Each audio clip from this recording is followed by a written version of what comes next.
halls before you have been graced by legends, immortals who have paved the way, set the bar, and inspired generations of players and fans. Indeed, it's a great honor for me to be here. When you look at something like this, you think back on your career. I think I'll remember these last few days for the rest of my life. When you walk through the Hall of Fame up there and you see all the great players of the past, the history of the game, that you're going to be in there with them, it's a great honor. They represent a tradition of unbridled excellence, demonstrated by an elite few throughout tennis history. But who exactly are these men and women whose stories fill these halls? They are heroes, inspirations, competitors, friends, rivals, history makers, cultural icons, barrier breakers, perseverance embodied, excellence defined, the greatest there ever was.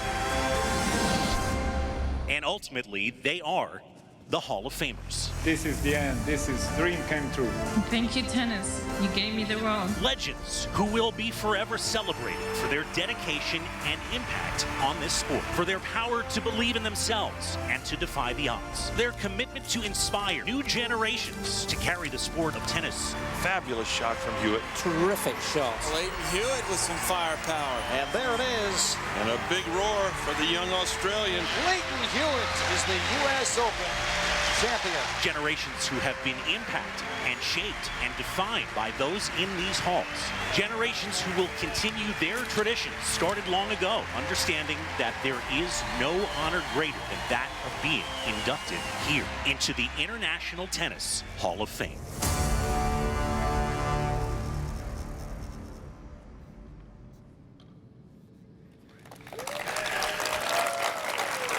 Good evening, Newport. How is everybody feeling on this spectacular Saturday night, huh?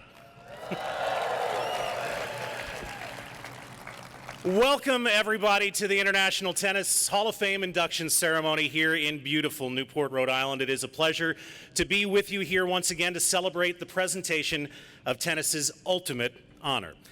I'm Brett Haber from Tennis Channel, and I'm honored to once again serve as your host here at this beautiful place where the legends of tennis are enshrined and tennis history is celebrated. There is, of course, no greater honor for a tennis player than enshrinement here at the International Tennis Hall of Fame. We have a wonderful night in store for you as Australian tennis great Lleyton Hewitt joins tennis's elite as the newest Hall of Fame inductee.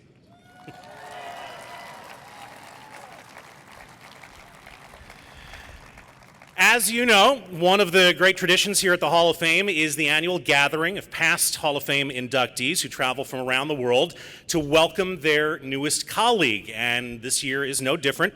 There is a remarkable group of tennis champions here to celebrate and welcome Lleyton, and won't you please join me in welcoming them back to Newport? And this is not one of those situations where you have to wait until the end to cheer for them all. You can cheer for them one at a time as they're introduced. And we start with a man who is a Wimbledon champion, a U.S. Open champion, a 7-time Davis Cup winner, celebrating the 50th anniversary this year of his Wimbledon title in 1972. From the class of 1987, the great Stan Smith.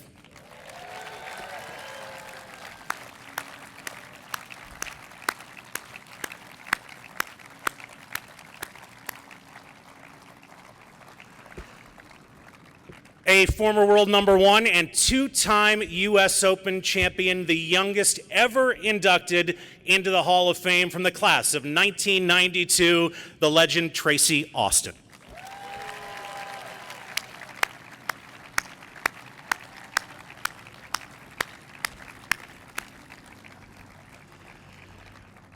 The winner of 12 major titles in doubles and mixed doubles, she was inducted twice in 1996 as a player, and then again last year as a member of tennis's original 9. And so please welcome back 2-time Hall of Famer, Rosie Casals.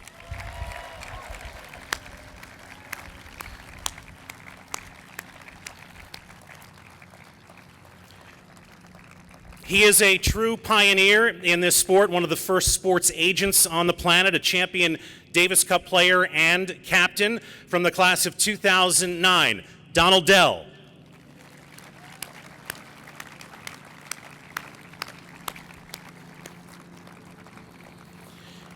How about the winner of 17 major doubles titles, and not just one, but 2 Olympic gold medals from the class of 2010, Gigi Fernandez.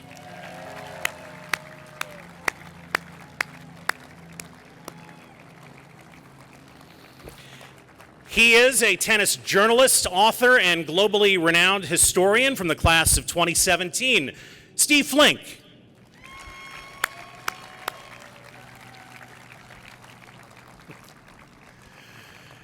We continue with former world number 1, U.S. Open champion, Davis Cup winner from the class of 2017, the great Andy Roddick.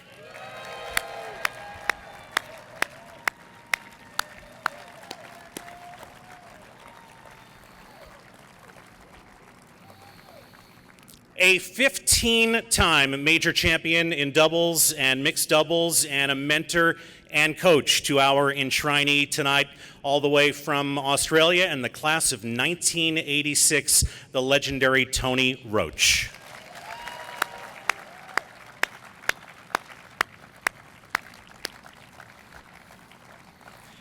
And won't you please join me in welcoming for the first time the former world number 1, Wimbledon champion, U.S. Open champion, Davis Cup winner, and our incoming Hall of Famer tonight, ladies and gentlemen, Lleyton Hewitt.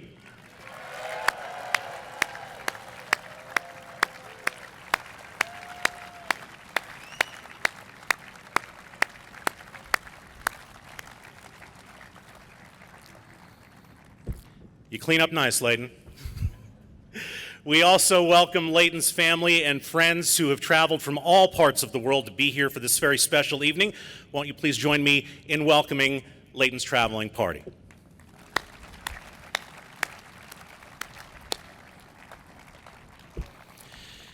Sadly, since last we gathered here, the tennis world has lost 5 Hall of Famers. Hall of Famers who left a lasting impact and legacy on our sport. Won't you join me in taking a moment to remember these tennis legends? Monsieur Signor Santana, it's difficult for a genius to be rewarded in tennis, and Manolo was one of those few who could. He literally invented one of the strokes that we now see in profusion, the backhand topspin lob. He was a great ground stroker, but more important, he was a great person. My employer came up and he put his arm around me and he said, "Darlene, I've got the inside on your tennis game." And I said, "Oh, do you really?" And he said, "Yes, I do." He said, "Ted Schroeder has just been in here and he has watched you play and he has decided that you really will be a champion." Budge Patty, the elegant American, but he was a very, very good volleyer.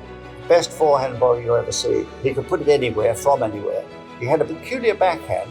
He would slide the fingers of his left hand round the frame as he went to play almost a sort of push shot, see. It was very effective. A good server, and like all the great champions, they love watching him play. If I have to represent somebody in front of this incredible group of real champions and tennis players, is because perhaps I could represent the loser, because there is no winner without loser. So, I say to myself, Clerici, I take you there because you are the greatest loser ever seen in the history. I feel so very lucky to have played a very small role in this amazing story, and to be recognized in this way today on this court in front of so many friends and family is more than I could ever have imagined. Thank you all very much.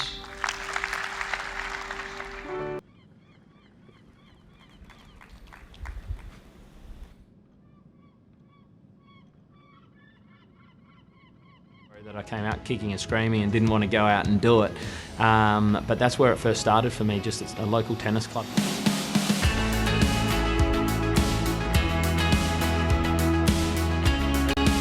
Growing up, Australian rules football was my favourite sport. I loved it. I loved the training and being around your teammates and your schoolmates, playing football for either a club or this primary school at the time that I was in. Obviously my grandfather Max, my uncle Darryl, my father Glenn all played professional AFL and VFL footy back in the day, and so for me every weekend was about going and watching them play. As soon as my mum retired from playing netball, my dad retired from football, they wanted to stay active. And so they just thought a good social sport was tennis. They went to a small tennis club, it was called Seaside Tennis Club. And so they just started playing a Saturday afternoon comp. And I would sort of just, me and my sister would get dragged along to those afternoons. And all of a sudden they just entered me in a coaching clinic on one of the weeknights. Every Sunday morning that I was ever in Adelaide from the age of 6 to 17, at 7:30 I had a lesson with Peter Smith, and it didn't matter if it was raining, we would find a way to still be out there and do drills. And once I realised a passion for tennis, I wanted to keep pushing the boundaries and see how good I could become. And that's what motivates you, and it sort of sets something in your mind to dream and to reach for.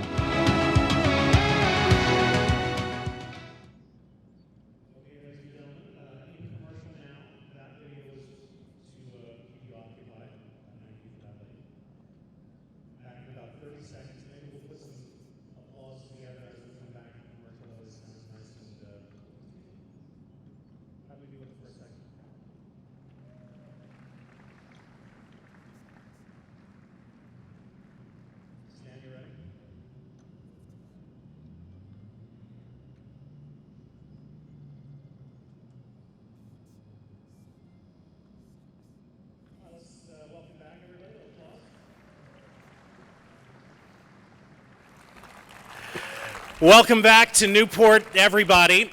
As you may know, from 2011 through the end of last year, the International Tennis Hall of Fame benefited immensely from the leadership and support of a great tennis ambassador in the role of president of this organization. Stan Smith is retiring from that position, but thankfully he isn't going very far. And tonight we would like to thank Stan for his decade of service and more to the Hall of Fame. Take a look. Stan Smith now has his destiny on his own racket. But Smith is the champion!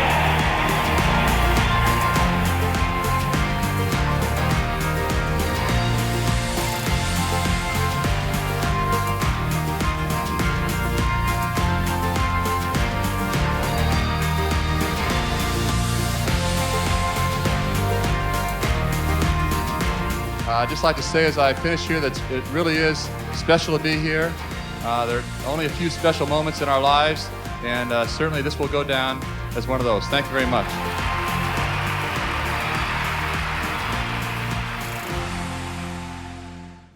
To help celebrate Stan, would you please join me in welcoming to the stage the CEO of the International Tennis Hall of Fame, Todd Martin.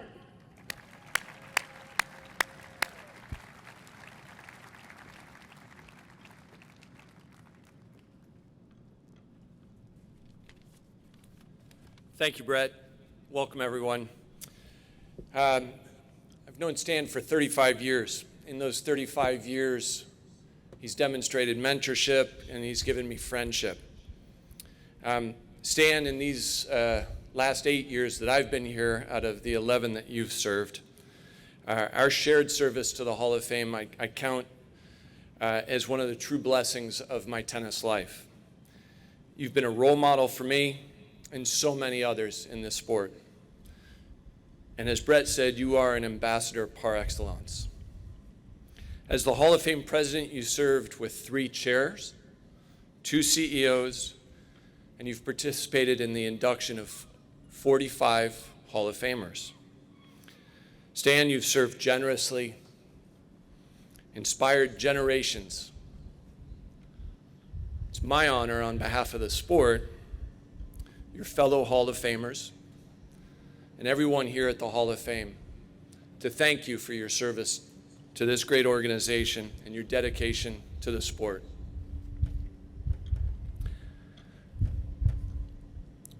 You are truly the example of kindness and excellence in tennis. Ladies and gentlemen, please welcome Hall of Famer Stan Smith.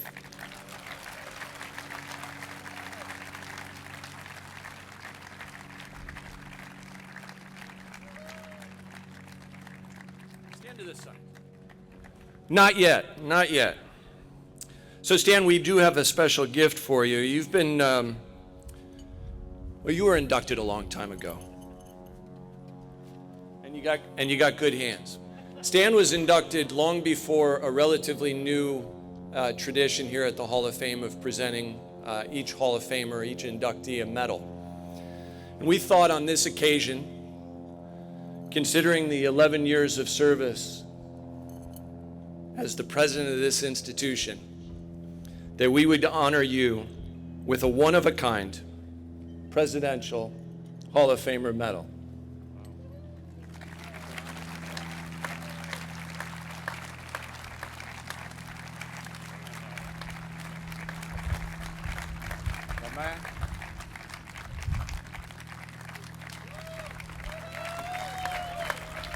Thank you. Thank you, Todd. I appreciate those words. I saw your script. You forgot some of the other stuff. No, I'm just kidding. No, it's been great to be involved for 11 years for these. I remember Mark Stenning. I'm not sure if he's here or not. He was the CEO, and Chris Clauser. And then later, John Arnhold, who's not with us today, but also then Mike Goss, who's been our chairman for the last, 3 years. But it's been a real honor to work with this leadership. It's an exciting time. I had I didn't realize there's 45 different inductees that we've had, but I had the honor of actually calling them to let them know that they had been elected. I also had the task of saying to those that weren't elected that they weren't elected, and that wasn't so much fun. But I remember talking to Lleyton, and I want to congratulate him for sure. And it was a special time to be able to give him a call and let him know he's there. We have a great team here at the Hall of Fame, and it was a real honor for me to be inducted in 1987, and it's been a privilege for me to be involved as a president of the International Tennis Hall of Fame, and to work with my friend Todd Martin. He's done a great job, and he's going to continue to do a great job as we go on. We've had 262 people inducted in the International Tennis Hall of Fame. About 200 of those were the very best players who've ever played the game. Think about that. The very best players who've ever played the game are in this Hall of Fame. And we went back to we call them the ancients, to get them inducted, so we have included everybody during that time. So I'm pleased with the way the organization is going now. I'm even more excited about what's going to take place in the future. And I must say that it'll always be a big part of my life to be, as a lifetime trustee of the International Tennis Hall of Fame. And I appreciate all of you coming out. Thank you very much.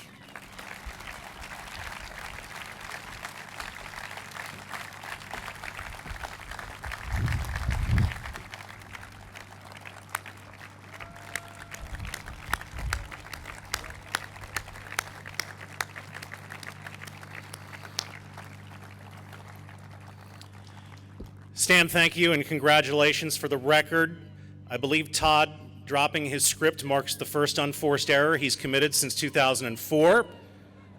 But like a great doubles partner, Stan was right there to pick him up and make the save. Stan, hearty congratulations on the honor. A break for us, ladies and gentlemen. When we come back, the official enshrinement into the Hall of Fame of Lleyton Hewitt. We'll be right back.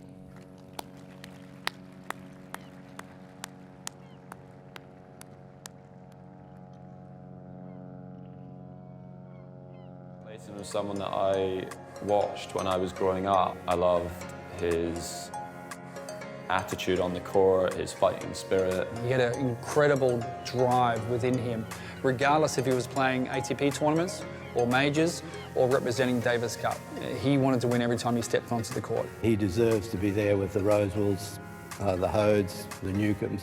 He's right up there with the best. You could just tell that he had something special. What made him that champion was sheer guts, determination, speed around the court. We all know what it meant for him to play Davis Cup, to represent Australia, how much pride and passion he puts into the role, and it just gets instilled in us players. What he's done for tennis and his attitude, and obviously tennis in Australia, a lot of massive role model for guys coming up. Anytime that Lleyton was going to put on the green and gold and play for Australia, he was going to be tough to beat. And for me, Lleyton is just a perfect example of sort of that Aussie grit. That's how you get wins, is being able to, be tenacious and being able to say, you are not going to beat me. And I think that's the attitude that he's had all his life. He had a really strong will of character. He was very tenacious in that, and he never gave up. And he was a very good athlete. Australia has a rich history in tennis, and it's only going to get richer when Lleyton goes into the International Tennis Hall of Fame.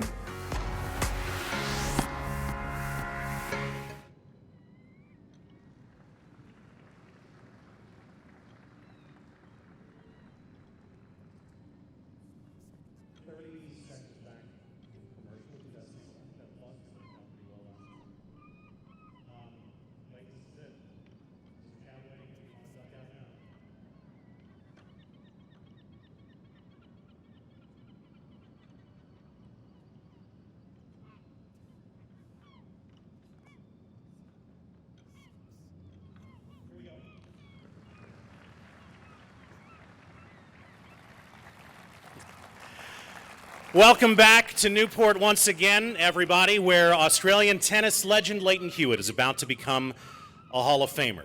Did you know that over the years, just 267 people from throughout the history of this beautiful sport have been the recipient of this tennis's ultimate honor, Hall of Fame induction?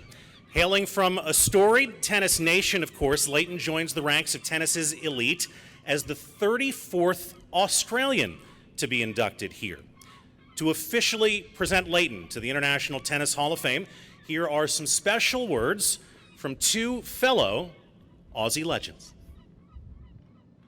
G'day, I'm John Newcombe, and together with Tony Roach, we were named as the captain and coach of the Australian Davis Cup team in the 1990s, and we had two pretty good rookies to start with, Pat Rafter and Mark Philippoussis. And then Tony, a couple of years into the job, we picked a young Aussie, 15 years of age, to be a squad member. Yeah, Lleyton Hewitt. I remember the first meeting I had with Lleyton was at a charity event in Adelaide. He must have been about 12 or 13, and I was very impressed with his game, even at that early age. But I was more impressed with his mullet haircut, really. All the Adelaide kids seem to have these great mullet haircuts, but Lleyton, you could tell, was going to be something special. The first time I had anything really to do with Lleyton was when he came over to my tennis ranch in Texas, 14 years of age, with a bunch of other young Aussies to spend a month training and playing tournaments. And he came up to me one day and said, I'd like to interview you. I said, oh, what for? He said, I've got a project I'm doing, and could I interview you? I said, sure. When do you want to do it? He said, well, I'm ready now. So I sat down, and he had 25 questions already written down that he asked me. So that was a good idea of how organised he was. But Tony, in that first time that he was joined the team as a squad member, I remember Pat always used to ask to practice with him. Yeah, Lleyton, even at 15, he was an exceptional player, and Pat always asked to practice with Lleyton because he loved his high intensity. He gave him good rhythm, didn't miss a ball the whole practice session. So Pat could even tell at that early age that he was something very special. So he travelled with us all the time, and he couldn't get a job to play singles. He was just like a squad member. And then in 1999 at Wimbledon, Mark Philippoussis injured his leg, and Lleyton had gone back to Adelaide, and I called him up and said, hey mate, are you ready to play? And he said, what do you mean? I said, well, Mark's injured. I need you to get on a plane straight away and fly to Boston. You're going to be playing in the Davis Cup semi-final, Davis Cup quarter-final at the Longwood Cricket Club. And he did a great job there, didn't he? Well, that was a very special occasion because it was the centenary of the Davis Cup. But Lleyton showed up and came out on the first day and defeated Todd Martin, who was a top 10 player at the time, and beat him in 4 sets, and that really set the ball rolling for Australia to go on and win that tie. Yeah, it was a memorable effort, and I'm sorry, Todd, to be bringing that up now, but it was a pretty good effort. And also at that time we had our Prime Minister and George Bush Senior was at that time, so it was a very special occasion, and what a way to start a wonderful Davis Cup career by winning that match. Yeah, we were now in the semi-final and we had to play Russia in Brisbane, Australia on grass, and there were a lot of things happen in that match. Well, of course, they had 2 top 10 players, and we were without Philippoussis and Rafter, so Lleyton took over the #1 mantle and had to lead the team, and what a job he did. He defeated both Safin and Kafelnikov to win that tie for us. Well, I remember we were leading 2-1, and Kafelnikov, who was #2 in the world then, came into the press conference the night before and said, "Tomorrow I'm going to give Lleyton Hewitt a tennis lesson." Well, Lleyton took him out in 3 straight sets and then came to the press conference afterwards and said, "Has anybody here seen Yevgeny?" And they said, "Well, no, but why?" And he said, "Well, I got $50 here to pay him for the tennis lesson." Yeah. But it was a great effort, and of course we went on to win the Davis Cup that year in France. Yeah, well, what a remarkable career Lleyton has had. He was one of the youngest players to ever win an ATP Tour event in his hometown in Adelaide. He's still the youngest ever #1 ATP ranked player at the end of the year. He won 2 Masters Series end of the season tournament. He won 2 Grand Slams, and of course his Davis Cup record is the greatest in Australian history. He's played more ties and won more matches than any other Australian, and we've had some great Davis Cup players. Yeah, I well remember the following year in 2000 we played the finals against Spain, and Lleyton on day 1 had to play Albert Costa, and it was an unbelievable match. It was a war out there, and Lleyton finally led 5-4 in the 5th set serving, came around, got down love 40 on his serve and went to the back of the court and was yelling at the ground. And everybody wanted to know, why is he yelling at the ground? And what he was doing was he loved the Rocky movies. Rocky was his hero, and he used to put himself into that other person. So he was yelling at the ground, "Come on, Rocky, get up, Balboa, fight, come on, Rock." And he came out and won 5 straight points in a row. And finally, Tony, you remember the Starlight pro celebrity matches we used to put together? Yes. Yeah. And you remember Lleyton was in love with Beck Cartwright? Well, he requested, my wife at the time was getting the players, and you went to Sue and asked if she could get in touch with Beck Cartwright because Lleyton wanted to play with her. So, of course, it's all history now. They've gone on and got married and have 3 wonderful children who are there today with Lleyton, and they must be very proud of you, mate. Yeah, and we're proud, Lleyton, to have known you and to be able to spend some time with you. It was an honour for us. So, ladies and gentlemen, please put your hands together and welcome the new member to the International Tennis Hall of Fame, Lleyton Hewitt.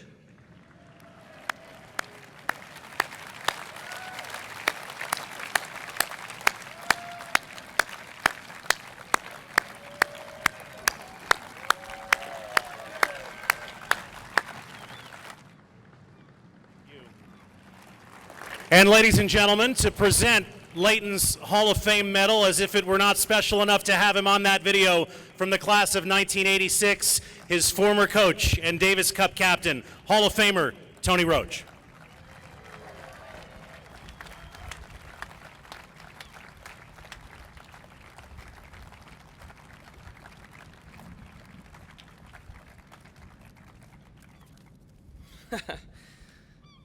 All right. It's hard to put things into words at the moment. I've had a little bit longer to try and come up with a speech for this, and it's been lucky because, you know, you think back 35 years or so since I first picked up a racket, and I think I needed that extra year to come up with some words. So I've written a reasonably long speech here, but yeah, I hope you don't mind. So firstly, I'd like to thank the International Tennis Hall of Fame. This is an incredible honour for me. I also want to thank them, and especially Stan Smith, and Todd Martin for delaying my induction by a year. I know it wasn't ideal the last couple of years due to the pandemic, but for me it's made it all that more special that I've been able to have my family and friends here on this occasion and really soak up the atmosphere. So thank you guys.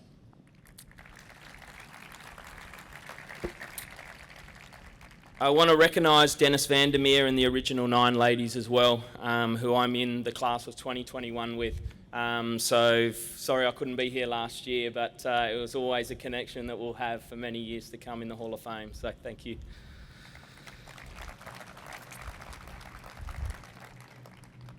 The Hall of Fame seemed like something that was so far away from me ever being part of.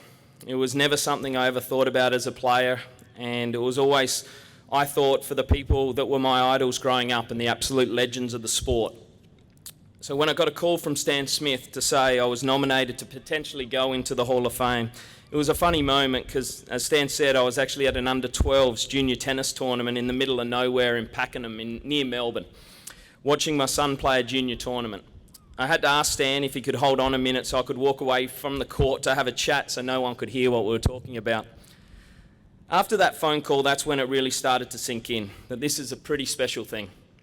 To think that this is where it all began for me, on junior tennis courts in the middle of nowhere in Adelaide in Australia, with nobody watching, no TV cameras, and then to make the full tennis journey and actually now be potentially coming into the Hall of Fame. I feel fortunate that I was able to play across different generations, that I was able to be on the same court as my heroes that I looked up to, like Andre Agassi and Pete Sampras, and then go on and compete against 3 of the greatest tennis players our sport has ever seen in Roger Federer, Rafael Nadal and Novak Djokovic. For me though, this is such a special place here in Newport. You feel the history and tradition of tennis as soon as you walk in here. I first came here as a 17-year-old playing the Newport event back in '98. I wasn't a massive fan of grass actually, and to be honest, where we're sitting now is actually where I played my first round match. I still remember against a Swiss guy, Lorenzo Manta. It was actually my first win ever on the tour on grass, and I was able to win that match. I lost second round against Jason Stoltenberg, but we won't worry about that. But my love for grass certainly changed over the years. Later on in my career, I came back to play here quite a few times and thoroughly enjoyed it. I came close a couple of times, losing in the final in 2012 and 2013, but that just made me more desperate, the kind of person that I was. I wanted to get my name on the trophy here and actually win where the Hall of Fame was played. I was able to do that in 2014. It ended up being the last title of my career, which I look back now and I'm so proud of. I think it's perfect. It's so fitting that it happened here in Newport. And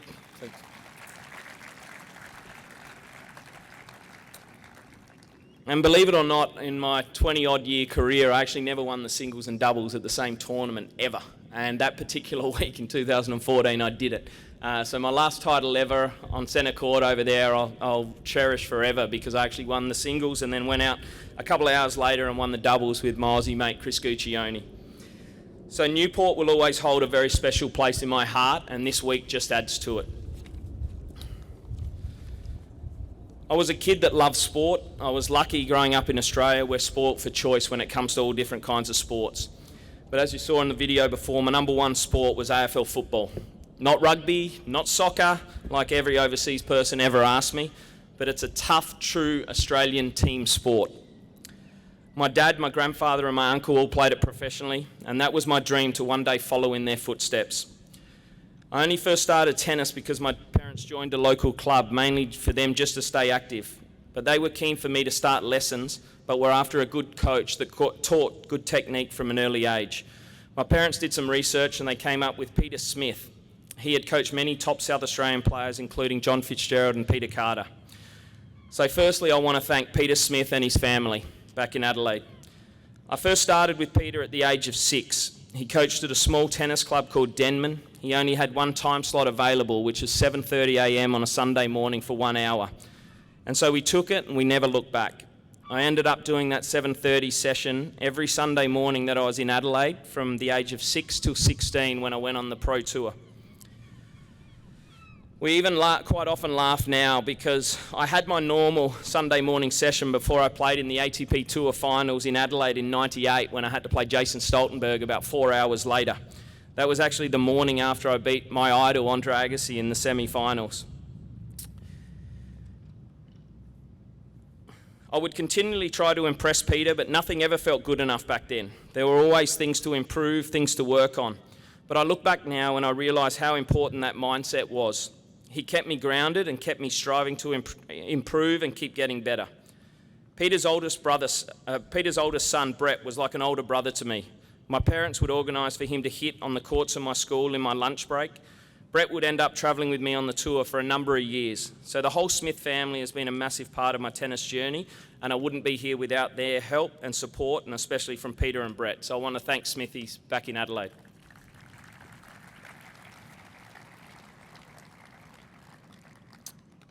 I had a few tour coaches over the years, so I want to thank all those tour coaches, but especially Darren Cahill. My parents got in touch with Darren when he was living back in Adelaide and just asked if I'd be able to hit with him occasionally. He was nice enough to give me a go. I'd go over and do some sessions with him on his backyard hard court. I must have hit a few in because he ended up keep giving me the odd session, and that's how that relationship started.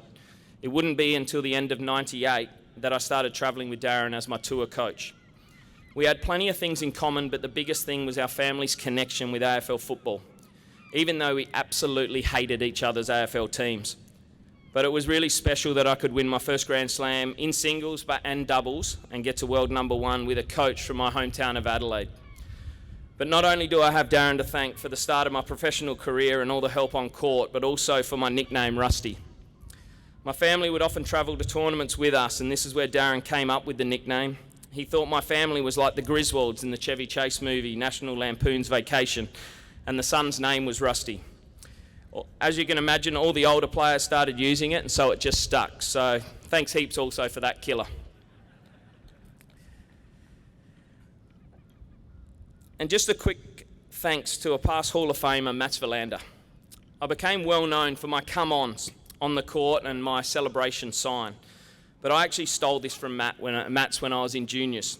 Not many people knew, but Mats was the one who started it, and it was called the Visht, and he did it from Sweden. But I loved going and watching Mats at every Australian Open when he would interact with the Swedish fans in the crowd. So it was nice that in the end, when I spoke about it with Mats, he was actually happy for me to continue on with his sign, but for some reason I was the one that sort of got known with it, especially in Australia. I want to thank all my Davis Cup captains, John Fitzgerald, Pat Rafter, and of course my first captain, John Newcombe, who introduced me. Nuke's already told the story, so he's taken half my lines here, but the first time I met Nuke was actually at his tennis ranch, as he said, in New Braunfels, Texas, and I was a young teenager. The one thing I remember that he spoke about was when I did ask him to do that sit-down interview for a school assignment. He said, "No worries, mate."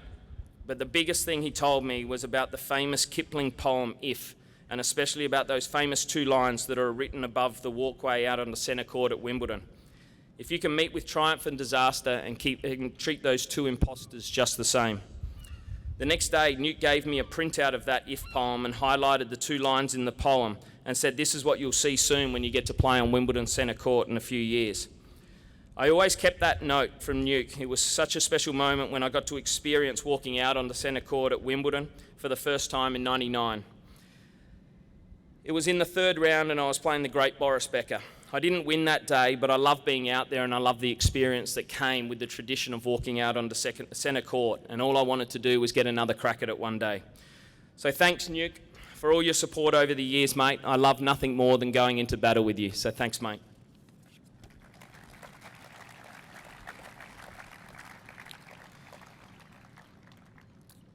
I want to thank all the past Australian players that were on the tour when I first started.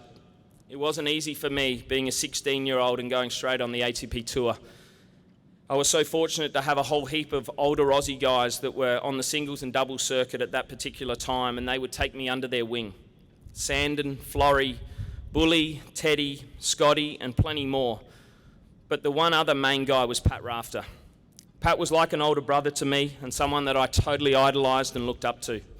So you can imagine how pumped I was sitting courtside as an orange boy at the '97 Davis Cup tie against France in Sydney when I was only 15 and Pat's leading the charge. After the match, he actually asked if I'd go down to Bondi Beach with him to do a recovery session in the ocean. I said, was he kidding? Of course I would. That was every Aussie kid's dream. So from that day on, all I wanted to do was wear the green and gold and play Davis Cup for Australia. There was something special about that competition for me. Tennis is such an individual sport for so many months of the year, and I think that's why Davis Cup was so important to me. It was my way of playing AFL football, but in the sport of tennis. Standing side by side with your teammates, your captain, your coach, and knowing that you're going into battle for something more important than just yourself. So you can imagine how pumped I was to get the call up from Nuke in '99, like he said, when I was going to play for Australia against USA in Boston at the Longwood Cricket Club. So I'm sorry, Todd, but it was... I had it in my speech as well, but it was an unbelievable day for me, and it really was a dream come true. The number 89 would forever be a meaningful number for me. I was the 89th player to represent Australia in the Davis Cup after being handed my gold jacket. This was an incredible honour, but more importantly, I knew the responsibility I had by being given this chance. I was fortunate to be playing for a country that had such a rich history in tennis and the Davis Cup competition, and had so many past greats that I could look up to. I had some of my proudest moments and best moments in the sport of Davis Cup, but also some of my toughest losses. So I want to thank all my Davis Cup teammates, a couple of them are here today, for the years of sacrifice that they made in choosing to represent Australia with me.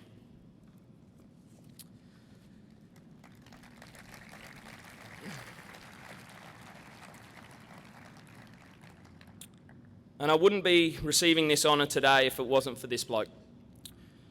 Rochi, mate, it means so much to me that you made the effort to make the long trek over from here, from Australia, to be here with me today.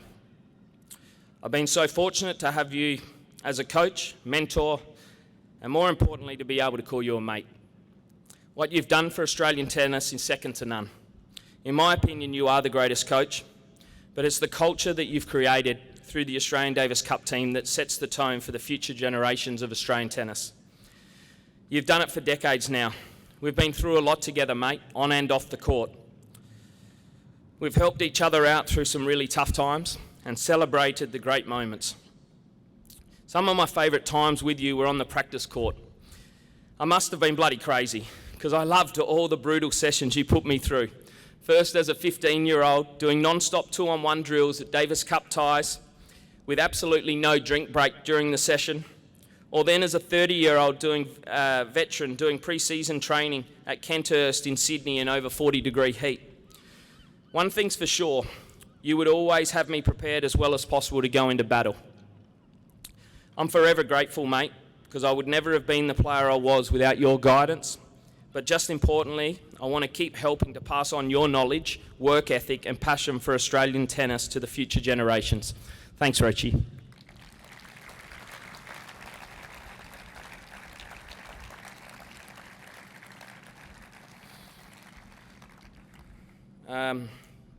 Two of my closest tennis mates that are here today, Peter Luchak and Jamin Crabb. You two guys have always had my back, either when you were coaching me, being a part of my coaching team with the Aussie DC squad, or just as mates off the court. I appreciate your loyalty so much and the little things that you've done for me and my family over the years. Thanks for being here today with your families, mate, over this weekend. Thank you.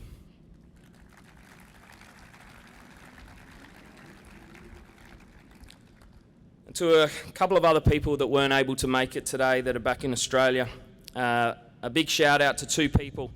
As you can imagine, with my body and the second half of my career, I had a lot of injuries and surgeries, and there's a lot of work that goes into putting a body like that back together to be able to go out and try and compete close to 100%. So I want to thank Ivan Gutierrez, my physio, and my fitness trainer Nathan Martin, who are back in Australia. They know how much I love them and appreciate everything that they've done for me over the years, so thank you guys. And then to my best mate, Hayden Eckerman from Adelaide. Your loyalty and genuine support was second to none. Loyalty is something that I hold dearest than anything. It was so special that you were able to be there when I won Wimbledon in '02, and I was able to climb up to you guys in the crowd, and you were able to be a part of it, so thanks, mate.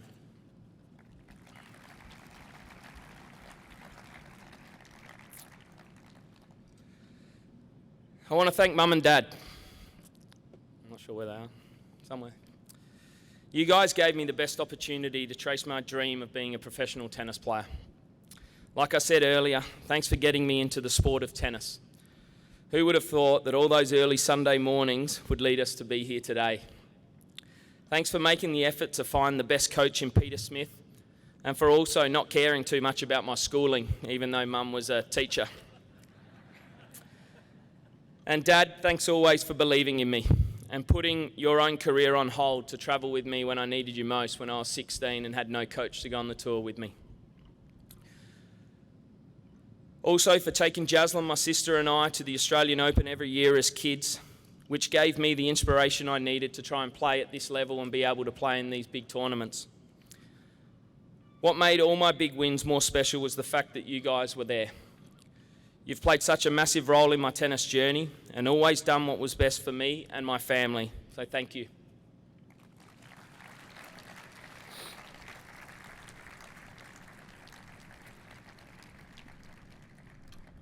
And my sister Jaslyn, you've always been my biggest supporter ever since we were kids, and you continue to go out of your way to help support Beck and my kids, so I couldn't thank you enough. Also, Jaslyn made a round-the-world trip to help bring my son here so he could be here this weekend. So she's gone beyond, so thanks, Jazz. I can't thank you enough for doing that.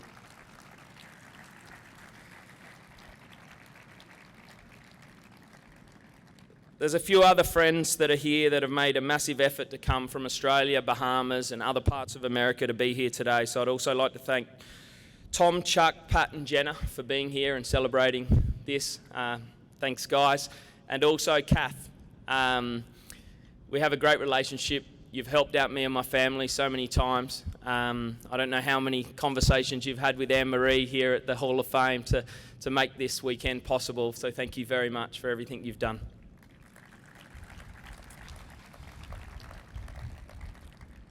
Lastly, but most importantly, I want to thank my beautiful wife, Beck, and our three gorgeous kids, Mia, Cruz, and Ava.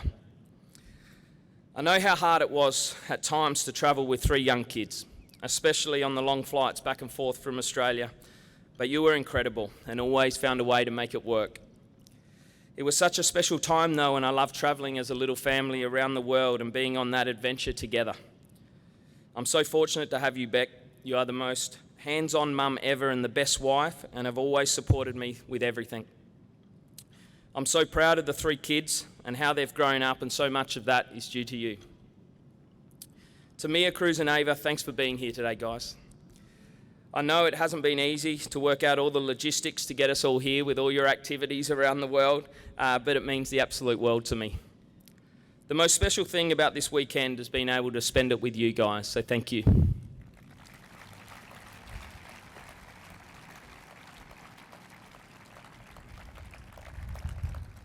And I just want to thank all the past Hall of Famers for being here this weekend.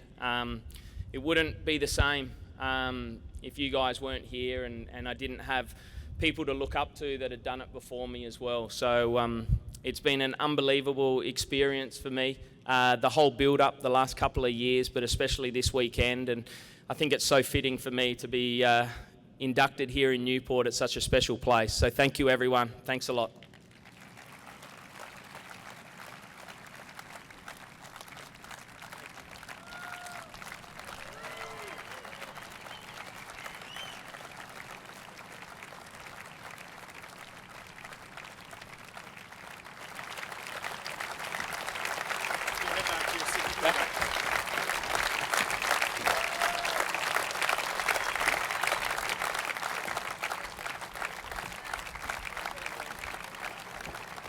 Ladies and gentlemen, keep it going for official Hall of Famer Lleyton Hewitt.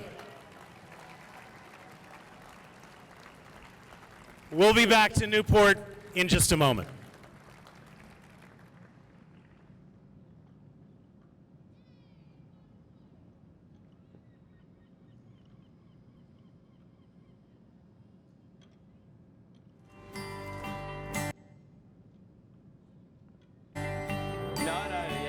Yeah, it's sort of a surreal moment, to be honest, especially alongside all the great players of the sport, but also a lot of my idols. Very cool. It's pretty special to see some of my personal items in here. it's pretty cool to walk through here and see the old rackets and also the clothes and headbands and hats that they wore. They're great champions in some of their biggest matches. So it really shows the tradition and history of our great sport.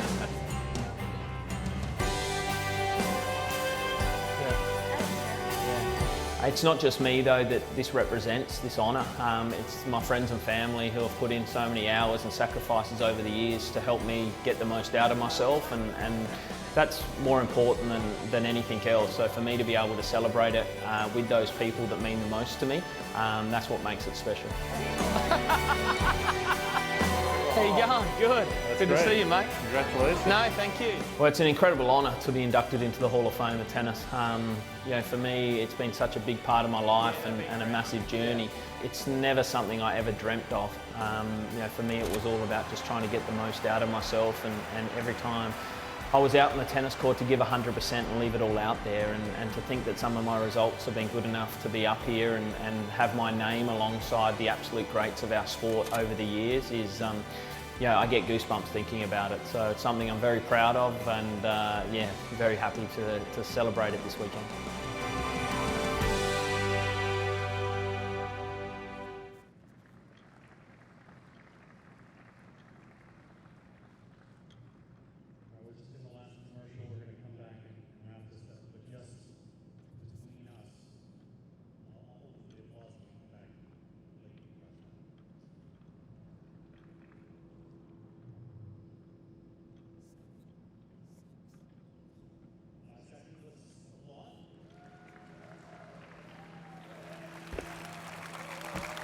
Welcome back, everybody, to Newport. What a night it's been. Thank you for your support of this ceremony. And once again, as if you haven't applauded him enough, but I think with that speech, he deserves one more round, to our newly minted Hall of Famer, Lleyton Hewitt.